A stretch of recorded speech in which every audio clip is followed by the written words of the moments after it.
No existe ningún organismo que fiscalice su total idoneidad. No van a los juicios siendo parte importante de la resolución de un caso, sobre todo los tribunales de familia. Estamos hablando de los peritos judiciales, cuyos informes pueden cambiar el rumbo, no solo de una persona, sino que de una familia completa. ¿Por qué nadie regula su calidad profesional? ¿Qué se puede hacer para evitar los vicios de un sistema que hasta la Corte Suprema reconoce como un hecho grave? Las respuestas en el informe de Reportajes Tele 13. ¿Quién controla a los peritos, en especial a los de familia? ¿Quién fiscaliza sus informes judiciales? Ese peritaje me marcó mi vida, me la destruyó y la de mi hijo también. La responsabilidad del perito, del profesional que declara en juicio, es altísima. Entrevistas psicológicas express, tiempo y a veces plata invertida en situaciones que, según familias completas, carecen de un mínimo de seriedad profesional. Me hicieron un informe, que en total son 40 y tantas páginas, en 20 minutos. 15 minutos no es posible, creo yo, realizar ninguna evaluación. Es garantía de seriedad la existencia de una lista en el Poder Judicial de peritos. La ley de tribunales de familia no establece ningún requisito para ser perito. Genera la sensación en el sistema de justicia de que estas personas pasaron algún filtro, y eso no es cierto. Se vulneran los derechos de niños y de familias completas. El sistema judicial hoy día está expuesto a esto. Hoy día hay un tremendo problema respecto de quién accede al nombramiento de perito.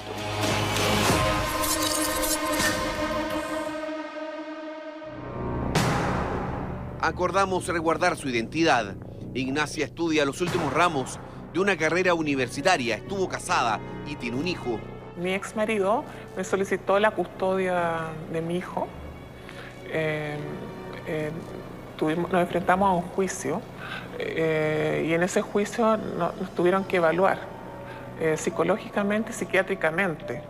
Solo ese hecho bastó para que se iniciara un proceso judicial. El Tribunal de Familia que lleva su causa le pidió un peritaje psicológico. Confié mucho en el sistema judicial y me entregué, o sea, dije ya, ok, voy a hacer lo que me digan porque me interesa mucho que mi hijo esté bien y que esto se solucione pronto. Una psicóloga en el Hospital Gustavo Frique de Viña del Mar le realizó el peritaje. Según su relato, estuvo cerca de 2 horas y con eso bastó para este diagnóstico. Era tal cantidad de patologías que se me asumían que eran 2 páginas completas. Fue tan lapidario y tan terrible que en los tribunales de familia me quitaron la custodia total de mi hijo. El problema es que tiempo después Ignacia logró la autorización del juez para que se le realizara un segundo peritaje. Su resultado lo conoceremos pronto. Claudio Valdivia es abogado, dirigió la clínica jurídica de la Universidad Católica y es exdirector general de la Corporación de Asistencia Judicial. Tiene una visión clara acerca de lo que ocurre con los peritos judiciales, especialmente con los de familia. Lo que hace la Corte de Apelaciones es inscribir los peritos. No hay una calificación profunda respecto de sus méritos profesionales. Lo que reafirma el secretario de la Corte Suprema. ¿Qué puede certificar? Que tiene la competencia profesional mínima. Y segundo, que carece de inhabilidades legales. Eso es lo único que se certifica. Daniela Orbitz preside la Asociación de Abogados de Familia. Sostiene que muchas de las resoluciones de esta área se toman luego de conocer el informe de un perito judicial, donde el juez confía ciegamente. Existe una cantidad de peritos que no cumplen ni siquiera un estándar mínimo. Los peritos, por cierto, además de tener las profesiones específicas que se requieren para cada área, deberían necesariamente tener una capacitación forense. Yo y nuestros asociados conocemos muchos casos en que hay negligencia inexcusable, más allá de que hay otros casos en que también hemos conocido que se usan documentos falsos. El presidente del Colegio de Peritos Judiciales de Chile, que reúne apenas a 64 miembros, reconoce que no solo en el ámbito de la justicia de familia hay problemas. Afirma que es urgente la creación de un ente que los regule. Los requerimientos entonces con los cuales se está haciendo hoy día el nombramiento del perito judicial es relativamente bajo. A este hombre lo llamaremos Pedro. Resguardaremos su identidad para proteger a su ser más querido. Entre el 2016 y el 2017, su expareja lo denunció de haber abusado sexualmente de su hijastra y de su propio hijo, todo mientras se realizaba el juicio de alimentos y régimen de visitas. El caso de la niña fue la primera acusación que lo llevó ante la justicia penal y a someterse al primero de varios peritajes. La llamó la profesora y la psicóloga para informarle que la niña notaban que presentaba síntomas de ser niña abusada en el ámbito sexual. En ese preciso minuto, la jueza de familia del caso suspendió la audiencia y solicitó una serie de trámites legales, entre ellos peritajes psicológicos. Junto a su abogada, decidieron pagarlos para así agilizar los trámites. Pagando es rápido. A mí me hicieron un informe prácticamente en 25 o 30 días. El sistema público podíamos tranquilamente entre 7 o 8 meses esperar una cita. El informe del Profam, entidad que se dedica a realizar peritajes privados y por el cual Pedro pagó sobre 200.000 pesos, concluye que presenta las habilidades y capacidades parentales suficientes para ejercer su rol de padre a cabalidad. Paralelamente a esto, y en la arista penal del caso que investigaba la denuncia de abuso, el Centro de Atención a Víctimas de Atentados Sexuales, CAVAS, de la PDI, determinó que la hijastra de Pedro no había referido hechos de vulneración sexual. En instancia alguna, este hombre logró las visitas hasta que ocurrió esto. Nuevamente me entero que la madre me puso una denuncia por abuso sexual, pero esta vez en contra de mi hijo. Por segunda vez se vio enfrentado a una acusación de abuso sexual que hasta el día de hoy niega. Vinieron nuevos peritajes. En la ventanilla me informan de que tengo una nueva causa abierta. Le voy a entregar una copia, pero esta es una denuncia por abuso sexual. Esta vez no tenía la plata para pagar y la opción judicial fue el recién abierto Centro de Diagnóstico Municipal DAM de su comuna. Más adelante conoceremos el resultado de ese peritaje. El problema está identificado. La Dirección de Estudios de la Corte Suprema realizó un informe sobre los peritajes en Chile. Respecto a esta situación plantea lo siguiente. Cabe indicar que la regulación es prácticamente idéntica a la imperante en el proceso penal, con mínimas diferencias. Vale decir que el perito de la causa indagada debe de todas maneras asistir al juicio, situación que para el abogado director de Infajus no se da en los tribunales de familia, lo que lleva a la equivocación de los jueces.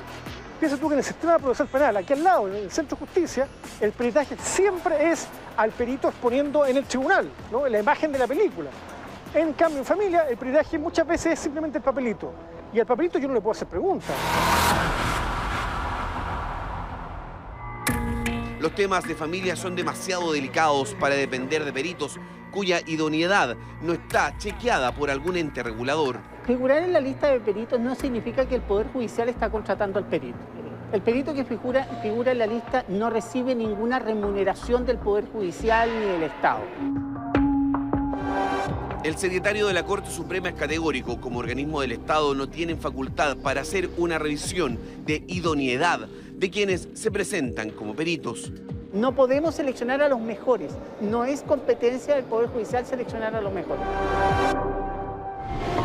Claudio Fuentes es académico de la Universidad Diego Portales. Es un estudioso del tema de los peritajes que se realizan en Chile, sobre todo en los tribunales de familia. Para él, el principal problema radica en que, a pesar de lo que dice la ley, los peritos no van a los juicios. Cuando no concurren a declarar es muy difícil fiscalizar si esa pericia es confiable o no es confiable. Es muy difícil saber, por ejemplo, información específica que el informe no diga. Yo necesito que el perito dé la cara ante el juez en la audiencia oral, donde tenga la posibilidad de hacerle esas preguntas para que el juez perciba o que el peritaje está muy bien elaborado o que el peritaje es inidóneo para resolver la disputa. Eso sin contar que quienes son sometidos a estos peritajes acusan muchas veces que fueron realizados por profesionales inexpertos y con técnicas muy diferentes a las que se pueden ver en un peritaje privado. Se cree que recurriendo a peritos de instituciones públicas o financiados con fondos estatales, esto podrían ser mejores, pero la verdad eso nunca ha sido demostrado y de hecho si tú revisas los problemas que han habido en años anteriores, no han tenido tanto que ver con los peritos privados, sino que han tenido que ver con estos peritos de instituciones públicas o que son financiados con recursos públicos. Pedro revisa sus documentos. La jueza de familia solicitó que fuera el DAM que llevara a cabo las pericias psicológicas que, como vimos, fueron desfavorables para él. El peritaje del DAM mal, porque prácticamente yo soy un monstruo, piden que el niño se aleje, lo alejen de mí. La madre del hijo de Pedro presentó esta nueva denuncia de abuso sexual ante la justicia penal y también en los tribunales de familia. Mientras ella cuidaba al niño, el niño lloraba, no quería que le cambiaran los pañales, estaba irritable, que cuando veía una persona con mis facciones en la calle, el niño lloraba. Las sugerencias de aquel informe pericial fueron claras. Se decretó la suspensión del régimen comunicacional con el padre porque el niño pudo haber sido vulnerado en sus derechos. Sin embargo, según su relato, comenzó a identificar supuestas irregularidades, como el que el profesional que lo realizó no tenía la profesión que dijo ejercer. No me dijo que era un trabajador social, sino que se presentó como psicólogo. Y en las entrevistas fueron muy cortas. La primera duró unos 13-14 minutos y la segunda entre 7 y 8 minutos. Pidió que se investigara al autor del peritaje. La que se hizo pasar por psicólogo había sido expulsado del Sename. Con esos antecedentes, más explicando la calidad que había sido el informe, ellos tomaron la decisión de ir a hacer una auditoría. Y en la auditoría se dieron cuenta que habían falencias graves en la toma de muestras y en la toma de información. La psicóloga clínica Pamela Cáceres del Instituto Chileno de Terapia Familiar dice que independiente de los resultados que pueda tener un peritaje de este tipo, es muy complicado realizar un diagnóstico acertado en ese tiempo. Una evaluación completa, que son de 4 sesiones, consiste 4 sesiones de 50 minutos de duración aproximadamente en un periodo de 3 o 4 semanas. Pedro recuperó las visitas de su hijo después de realizada la revisión del peritaje por parte del Sename. Este documento confirma la sentencia a favor de sus intereses, ratificando que al prohibir el régimen comunicacional con el menor por parte del padre, también se vulneran sus derechos. Para los expertos, el sistema actual de peritos no garantiza lo fundamental, el bien superior del niño. La desprotección en la cual se pudieran encontrar hoy día los niños, que son sujetos de esos procesos, al contar con información que es sesgada, que no es la más idónea y que al final se empiece a vulnerar sus derechos.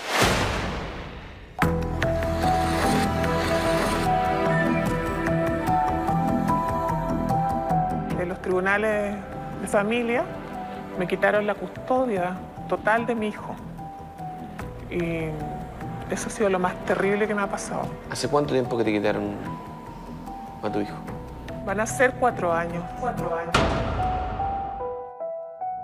El caso de la custodia de su hijo llevó a acusaciones mutuas con su ex marido por abuso sexual contra el menor. Por eso, el segundo peritaje realizado en el servicio médico legal se convirtió para Ignacia en una posibilidad cierta para recuperar los cuidados del menor. Me lo hicieron a los 5 meses que me habían quitado a mi hijo y los resultados fueron totalmente contrarios al del Hospital Gustavo Fricke y me dijeron que no tenía absolutamente ningún tipo de patología, ni psicológica, ni psiquiátrica. Pero según ella, el peritaje que le realizó una psicóloga en el Hospital Gustavo Fricke en Viña del Mar sigue primando ante el juez. No ha sido el único estudio que se ha hecho y asegura que ninguno es suficiente para la justicia. Estos profesionales, por no tener ética, ya destruyen la vida de una familia, de un niño. Para abogados y expertos, el tema está fuera de todo control o fiscalización. Ni siquiera están regulados los precios de los peritajes, como lo señala la directora de la Corporación Madres Sin Fronteras. Nosotros hemos determinado que los peritajes fluctúan entre 1 millón de pesos a 3 millones de pesos, inclusive algunos 8 millones de pesos, dependiendo el perito que lo realiza. El Ministerio de Justicia dice que ningún organismo, incluido el Poder Judicial, se ha acercado ante ellos manifestando el interés por regular un problema con el sistema de peritos. No es un tema que a nosotros se nos haya levantado hasta ahora como una problemática de gravedad. En la medida en que lo sea, por supuesto que vamos a mirar y hacer todo lo que esté en nuestras manos para que efectivamente mejore. Reconoce que están trabajando en recabar antecedentes como los expuestos en este reportaje, junto con la UNICEF, pero aún falta tiempo para tener un diagnóstico certero de lo que ocurre con los tribunales de familia. Nosotros queremos hacer un trabajo responsable, porque por mucho que haya ciertas ideas preconcebidas que uno tiene o ciertas impresiones que uno tiene del sistema, a la hora de definir políticas públicas es importante contar con evidencia, y eso es lo que estamos haciendo.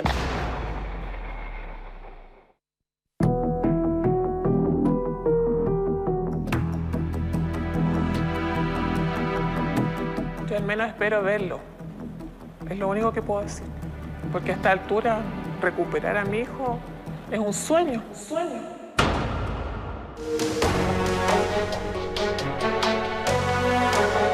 El hijo de Ignacia lleva 4 años sin tener contacto con su madre. La dejó de ver siendo un niño y ahora, como adolescente, desconoce que pueda estar siendo víctima, como potencialmente muchos otros menores, de un sistema que por ahora nadie pone atajo con certeza y claridad.